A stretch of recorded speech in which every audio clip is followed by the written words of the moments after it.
और बड़ी जानकारी के साथ रोहतक से बड़ी खबर। दिल्ली कार ब्लास्ट के बाद रोहतक में पुलिस अलर्ट हो गई है। गाड़ियों की चेकिंग के दौरान 1 करोड़ रुपए बरामद किए गए हैं। बैग से 500, 200 और 100 रुपए के नोट मिले हैं। कोर्ट के आदेश पर 1 करोड़ रुपए ट्रेजरी में जमा कराए गए हैं। तो वहीं गाड़ी सवार चारों युवकों की पहचान की गई है।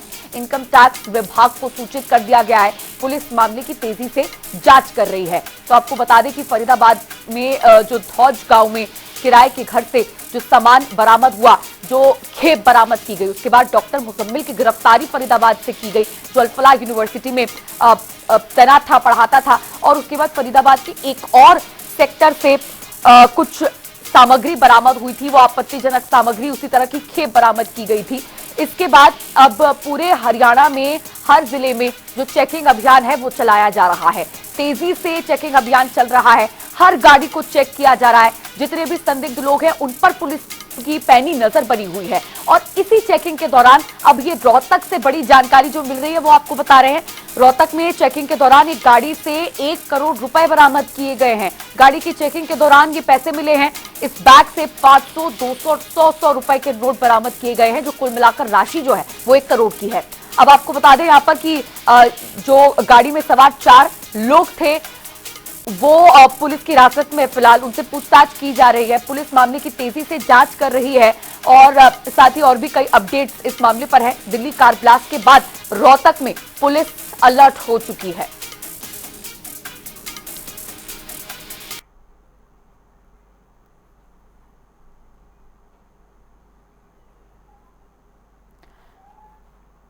और राजधानी लखनऊ से संवाददाता तौकीर किदवई इस खबर पर और भी ज्यादा जानकारी के साथ लाइव जुड़ गए हैं।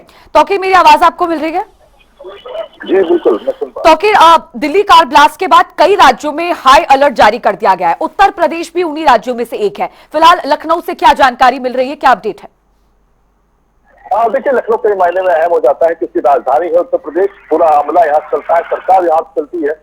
और सबसे बड़ी बात यह है कि इस पूरे मामले में जो आतंकी मॉड्यूल है उसमें जो गिरफ्तारियां हुई हैं, 2 गिरफ्तारियां लखनऊ से हुई हैं, जिसमें एक शाहीन शाहिद है जो डॉक्टर है और एक उसका भाई परवेज अंसारी, कल शाम को पुलिस ने गिरफ्तार किया है। ये दोनों लखनऊ के रहने वाले हैं। कल एनआईए की टीम और एटीएस उत्तर प्रदेश की, जम्मू कश्मीर की पुलिस, सभी लोग वहां पर उनके परिवार के पास पहुंचे थे।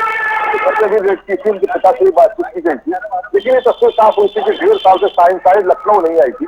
इस वजह से लखनऊ काफी मायने में अहम है और ऐसे जो स्लीपर सेल है उनका ठिकाना लखनऊ है। तो ऐसे में लखनऊ में ज्यादा चेकिंग और सुरक्षा व्यवस्था बढ़ाई गई, खासकर उत्तर प्रदेश के एक जिले है, क्योंकि उसमें उत्तर प्रदेश का सहारनपुर भी है, जहां से भी तार जुड़े हुए हैं, आगरा से तार जुड़े हुए हैं।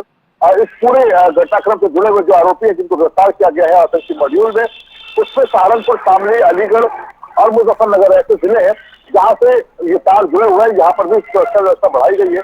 खासकर जो सुरक्षा एजेंसियां हैं वो यहाँ पर रेड कर रही हैं और लगातार लोगों से पूछताछ कर रही हैं। 7 से 8 लोगों को लखनऊ से भी हिरासत में लिया गया है, बताया जा रहा है, उनसे भी लगातार पूछताछ की जा रही है। शाहीन शाहिद को जो जम्मू कश्मीर अपने साथ ले गई है उससे भी पूछताछ में कई खुलासे किए हैं। लेकिन ये पूरी लीड जो है वो जम्मू कश्मीर पुलिस की है। ये पूरी गिरफ्तारी है जम्मू कश्मीर पुलिस की लीड पर हुई थी, जहां बताया जा रहा है कि जम्मू कश्मीर में एक पोस्टर लगाया गया था, जिस पोस्टर में कहा गया था कि वो सुरक्षा एजेंसी से दूरी बनाकर रखे, आम लोग, दुकानदार वो वहां पर दूरी बनाकर रखे, किसी से बात ना करें। इस तरह का एक पोस्टर जम्मू कश्मीर में लगाया गया था। उसी को जांचते हुए जब जम्मू कश्मीर की पुलिस सहारनपुर पहुंची थी, एक आदिल नाम के युवक को वहां से गिरफ्तार किया गया था। उसी के पास से ये आगे बरामद हुई थी, भारी संख्या में, बड़ी संख्या में जो विस्फोटक है वो वहां से मिला था। आदिल से पूछताछ में ही मुजम्मिल शकीर का नाम सामने आया था। मुजम्मिल शकीर को जब गिरफ्तार किया गया, फिर उसकी गर्लफ्रेंड शाहीन शाहिद का नाम आया और शाहीन शाहिद के बाद परवेज अंसारी जो उसका भाई है। इन 2 जगहों पर पुलिस ने कल रेड की, लखनऊ में अलग अलग ठिकानों पर, परवेज अंसारी और शाहीन सिद्दीकी, शाहीन शाहिद, ये 2 महिला डॉक्टर और एक ये उसका भाई जो भी डॉक्टर है। फिलहाल इस पूरे घटनाक्रम को अगर आप देखेंगे उत्तर प्रदेश के जुड़े हुए, तो इसमें सबसे ज्यादा चौंकाने वाली बात यह है कि जो जम्मू कश्मीर से लीड चली थी उसमें इंजीनियर्स और डॉक्टर्स ऐसे ही नाम शामिल है। तो ये बड़ी चुनौती है कि ऐसे मामलों में अमूमन देखा जाता है कि ब्रेन वॉश जिनका किया जाता है वो अमूमन इस तरह के लोग नहीं होते हैं, वो कम पढ़े लिखे लोग होते हैं, लेकिन ये पढ़ा लिखा तबका अब इस आतंकी संगठनों से जुड़ रहा है। ये एक चुनौती भी है, सुरक्षा एजेंसी के लिए जांच का भी विषय है। ठीक है। फरीदाबाद से संवाददाता मुकेश राजपूत और रोहतक से संवाददाता संजय कुमार भी इस वक्त हमारे साथ लाइव जुड़ गए हैं और भी अपडेट्स के साथ। सबसे पहले संजय, मैं आपका रुख करना चाहूंगी, चूंकि रोहतक से एक बड़ी जानकारी हमें मिल रही है। पुलिस ने चेकिंग अभियान रोहतक में चलाया है। फरीदाबाद से जब से वो खेप बरामद हुई है तब से रोहतक पुलिस भी अलर्ट है और चेकिंग के बाद एक गाड़ी से 1 करोड़ रुपए संजय बरामद किए गए हैं। क्या इस केस का दिल्ली कार ब्लास्ट मामले और फरीदाबाद में जो खेप बरामद हुई है उससे कोई लिंक अब तक क्या सामने आया है? उसके बाद एजेंसी या फिर हरियाणा हरियाणा का तमाम जो जिले हैं जो दिल्ली से सटे इलाके हैं उसको पूरी तरह से हाई अलर्ट कर दिया गया था, चाहे रेलवे यात्रा हो या फिर बस यात्रा हो। और साइड पर रेलवे स्टेशन पर जो धर्मशालाएं थी सबको जो है चेकिंग किया गया था। उसके बाद जो है शहर को भी चारों तरफ से सील कर दिया गया था और जितने भी आउटर बाईपास है वहाँ पर भी चेकिंग बढ़ा दी गई थी। तो ऐसे में जो है चेकिंग कर रही थी शिवाजी कॉलोनी थाना पुलिस। तो ऐसे में झज्जर की तरफ से गाड़ी आ रही थी, उसको चेकिंग करने की कोशिश की। तो 2 युवक उसके अंदर बैठे थे, उसके बारे में पूछा गया तो उससे जो है 2 बैग मिले। उस 2 बैगों में जो है 1 करोड़ रुपए के लगभग की राशि जो थी वो ऐसे में कहीं ना कहीं। तो अब जो है उनसे पूछताछ की तो बताया गया है कि ये राशि कहीं दूसरी जगह से लाई हुई है। तो इस पर चलते कहीं ना कहीं तो पुलिस हर पहलू से जांच कर रही है। लेकिन अभी जो है इस मामले को जो है दिल्ली या फिर जो ब्लास्ट मामला है उससे जोड़कर नहीं देखा जा रहा, क्योंकि पुलिस का यही कहना है कि ये जो है अभियान चुनाव को देखते हुए कहीं ना कहीं इस फैसले को जो है इन्वेस्ट किया गया था, वहीं पर जो है इसको लाया जा रहा। तो ऐसे में कहीं ना कहीं अभी तक जो है बिहार चुनाव को लेकर ही फैसले को जो है जोड़कर देखा जा रहा है। रही बात सुरक्षा की, तो सुरक्षा को लेकर पुख्ता इंतजाम जो है वो कर दिए गए हैं, क्योंकि सीआरपीएफ और जो सीआरपीएफ की जो पुलिस है, रेलवे पुलिस है, आरपीएफ की जो पुलिस है वो और हरियाणा पुलिस है, वो तमाम जो पुलिस फोर्स और तमाम एजेंसियां हैं हाई अलर्ट पर है। और ऐसे में जो है कल चेकिंग अभियान जो है चलाया गया था, दूसरे भी और सुबह भी जो है चेकिंग अभियान चला गया था। तो अब गाड़ी जो है दिल्ली से जो रोहतक से दिल्ली की तरफ जाती है या फिर जम्मू कश्मीर की तरफ जाती है, उन गाड़ियों में विशेष तौर पर चेकिंग की भी हर व्यक्ति से पूछा गया। उसके सामान जो उसका बैग है उससे उसकी भी जो है जांच की गई, चेकिंग की गई। हालांकि जो था उनसे भी पूछताछ की जाएगी। संजय, मैं रोकना चाहूंगी आपको, इस वक्त एक बड़ी जानकारी सामने आ रही है, वो अपने दर्शकों को बता दें। इस वक्त की बड़ी खबर, बड़ी जानकारी, दिल्ली धमाके का एक और नया वीडियो सामने आया है। कार में धमाके के वक्त की ये सीसीटीवी फुटेज है।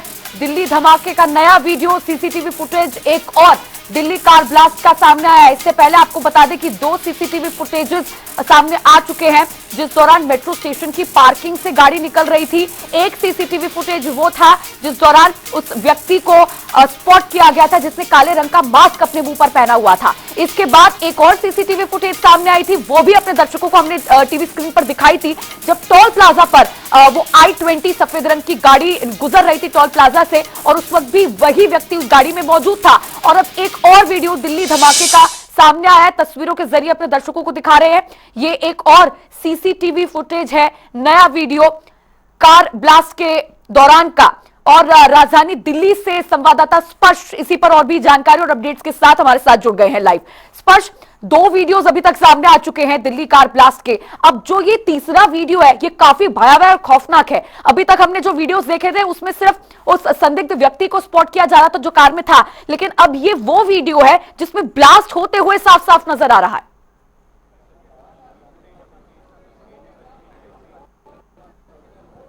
देखिए, बिल्कुल नया सीसीटीवी आया है जहां पर सीधे तौर पर देखा जा सकता है किस तरीके से जो ब्लास्ट की स्थिति है वो देखने को जो है मिलती हुई नजर आ रही है। फिलहाल हम लाल किले पर मौजूद हैं, आपको दिखा दें कि किस तरीके से जो इंतजाम है यहाँ पर सुरक्षा की दृष्टि से को मिलते हुए जो है नजर आ रहे हैं। जो जांच की टीमें हैं वो लगातार अभी यहीं जो है बनी हुई है। एनआईए हम जानते हैं कि उसने अपनी जो जांच है वो जो है ले ली है अपने हाथों में और उसके साथ साथ जो टीम का गठन है वो भी कर दिया है।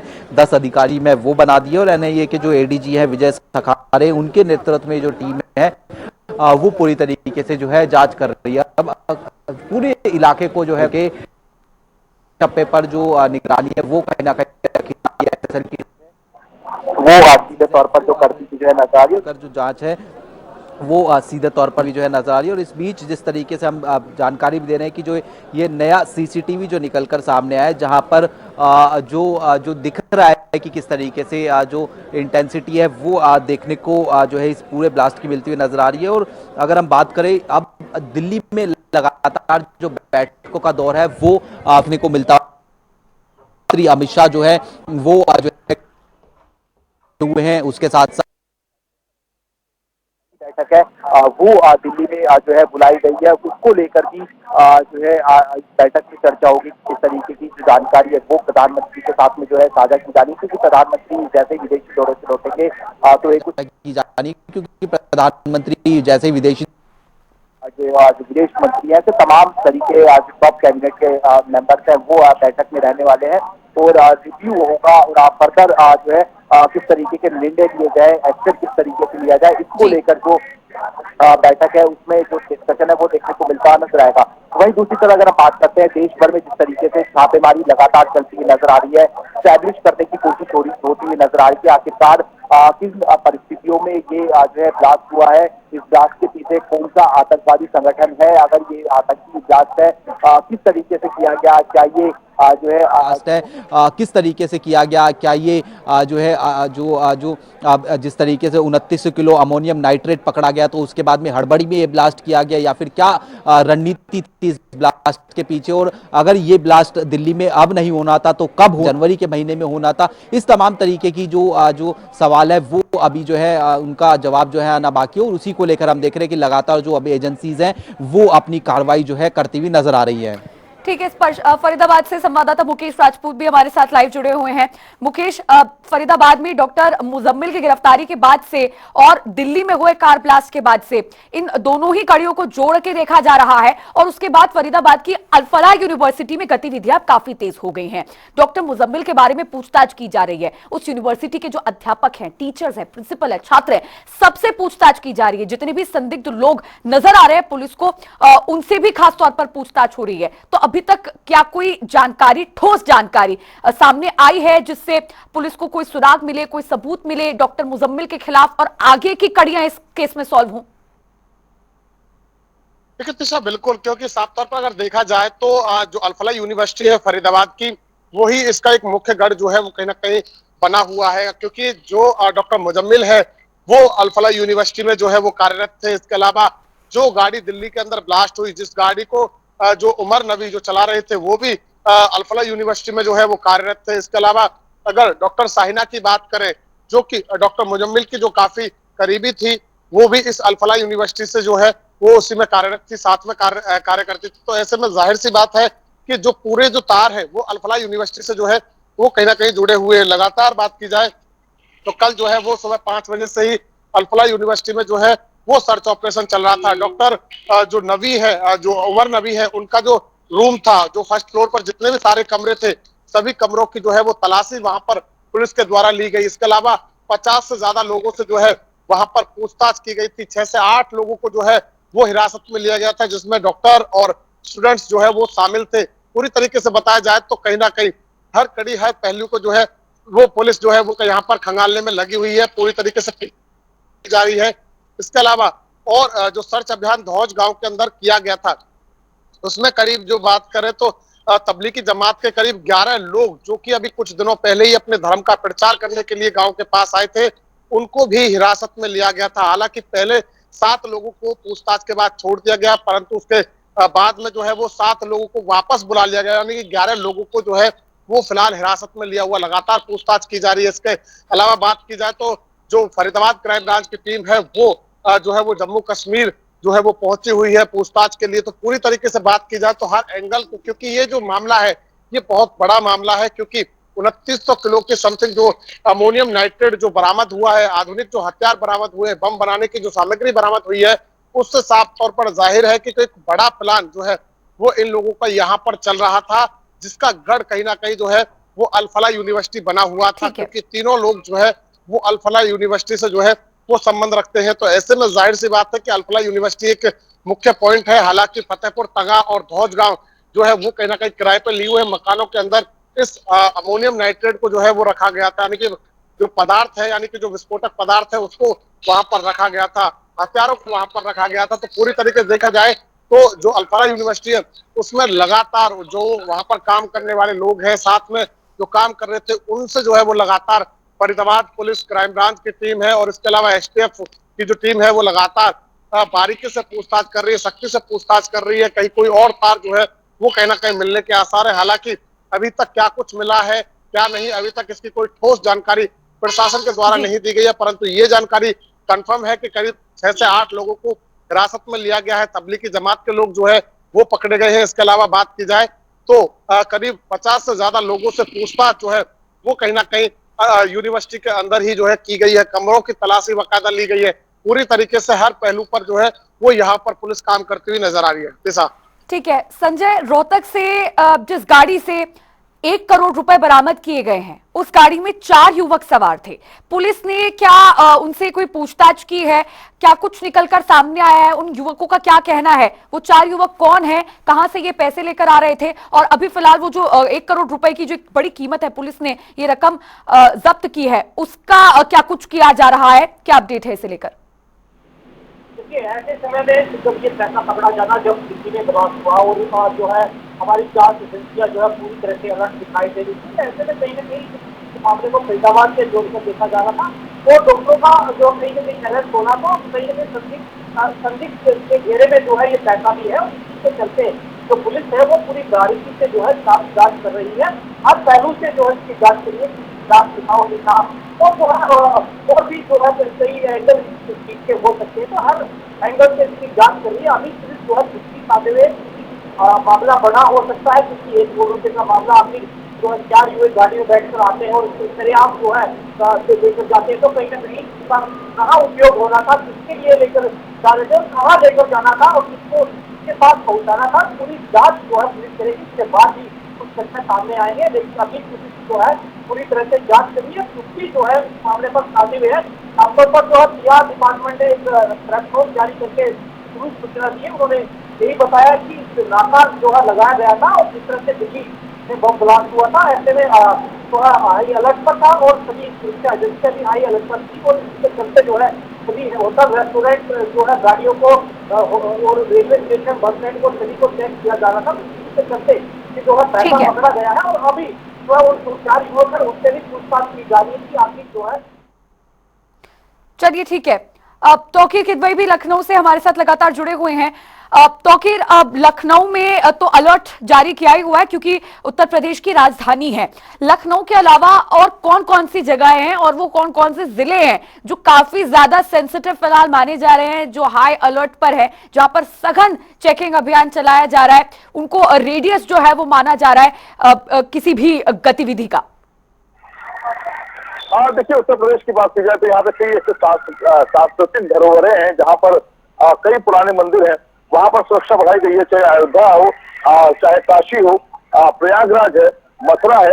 तो ऐसी जगहों पर सुरक्षा व्यवस्था बढ़ाई गई है। खासकर एसएसएफ को भी पोस्ट किया गया है, जो यहाँ पर एक स्पेशल सिक्योरिटी फोर्स तैयार की गई थी उत्तर प्रदेश सरकार की तरफ से, उन्हें भी इसकी जिम्मेदारी सौंपी गई है। वहां पर सुरक्षा व्यवस्था बढ़ाई गई है। इसके अलावा जो आतंकी संगठन है, जो आरोपी पकड़े गए हैं, इनके तार जहां जहां से जुड़े हुए हैं, खासकर शामली है, सहारनपुर है, अलीगढ़ है, मुजफ्फरनगर है, इन जगहों पर सुरक्षा व्यवस्था बढ़ाई गई है। खासकर रात में चेकिंग की जो पेट्रोलिंग है, पुलिस की पेट्रोलिंग है और चेकिंग है, ये बढ़ाई गई है। और जो बड़े अधिकारी हैं वो भी लगातार पेट्रोलिंग कर रहे हैं अपने मातहतों के साथ। फिलहाल जो जेल है, यहाँ की लखनऊ जेल में खासकर 18 ऐसे आतंकी संगठनों से जुड़े आरोपी हैं जिनको यहाँ पर जेल में रखा गया है। उनकी भी मॉनिटरिंग बढ़ा दी गई है। सीसीटीवी कैमरे से 24 घंटे मॉनिटर हो रहा है ऐसे लोगों पर। 58 ऐसे कैदी हैं जहाँ जेल में जो संगठन से जुड़े रहे हैं, जिनके ऊपर आरोप चल रहा है। उनको ऊपर भी जो स्पेशल बैरक में रखे जाते हैं, उनकी भी सुरक्षा व्यवस्था और खासकर उनकी गतिविधियों पर नजर रखी जा रही है। फिलहाल उत्तर प्रदेश इसलिए भी हाई अलर्ट पर है क्योंकि बिहार से सटा राज्य है, बिहार में चुनाव चल रहा है। और इसके अलावा जो कनेक्शंस है आतंकी संगठनों के हो या दिल्ली ब्लास्ट के, फिलहाल लखनऊ और उत्तर प्रदेश से जुड़े दिख रहे हैं। इसी वजह से सभी एजेंसियां अलर्ट पर है। खासकर जम्मू कश्मीर पुलिस, क्योंकि डेरा डाले हुए थे लखनऊ में और जम्मू कश्मीर पुलिस की पूरी लीड है, उनकी तरफ से इसकी गिरफ्तारी शुरुआत की गई थी। और जम्मू कश्मीर पुलिस लगातार लखनऊ में बनी हुई है, चाहे वो परवेज अंसारी का मकान हो या उनकी बहन शाहिना शाहिद का मकान हो, वहां पर भी कल दोनों जगह पर एनआईए की टीम पहुंची थी। जम्मू कश्मीर पुलिस स्टाफ पे थी, एटीएस भी लगातार जांच कर रही है। खासकर जो बस अड्डे हैं और जो रेलवे स्टेशन है वहां पर भी सुरक्षा व्यवस्था बढ़ाई गई है। कल बॉम्ब स्क्वाड और डॉग स्क्वाड की टीमें लगातार भ्रमण करती रही। ट्रेनों की सुरक्षा व्यवस्था को लेकर भी वहां पर चेकिंग अभियान चलाया गया। जो ट्रेनें बाहर से आ रही थी उनके उसको भी डॉग स्क्वाड के माध्यम से पूरी ट्रेनों को जांचा गया, उसके बाद आगे बढ़ाया गया। तो फिलहाल कई देखा जाए तो कई मायनों में लखनऊ की सुरक्षा, खासकर उत्तर प्रदेश की सुरक्षा अहम हो जाती है। ठीक है, बहुत शुक्रिया आप सभी का जुड़ने के लिए और ये तमाम जानकारी हम तक पहुंचाने के लिए। और ये तस्वीर एक बार फिर से आपको टेलीविजन स्क्रीन पर दिखा रहे हैं, सीसीटीवी फुटेज की वो तस्वीरें हैं, ब्लास्ट के दौरान की तस्वीर आप टेलीविजन स्क्रीन पर देख सकते हैं। इससे पहले भी 2 सीसीटीवी फुटेजेस सामने आ चुकी है, जिस दौरान जो कार चालक था, जो ब्लास्ट के दौरान इस कार में मौजूद था, उसकी तस्वीरें नजर आ रही थी। काले रंग का मास्क उसने पहना हुआ था अपने मुंह पर। टोल प्लाजा से सबसे पहले तस्वीरें कुछ हमने देखी थी सीसीटीवी में जो कैद हुई थी i20 सफेद कार की, और उससे पहले जो सीसीटीवी फुटेज हमने देखा था वो मेट्रो स्टेशन के गेट नंबर 1 की पार्किंग का सीसीटीवी फुटेज था। अब ये एक और सीसीटीवी फुटेज सामने आया जो काफी चौंका देने वाला है। ये वो फुटेज है जब गाड़ी के अंदर ब्लास्ट हुआ।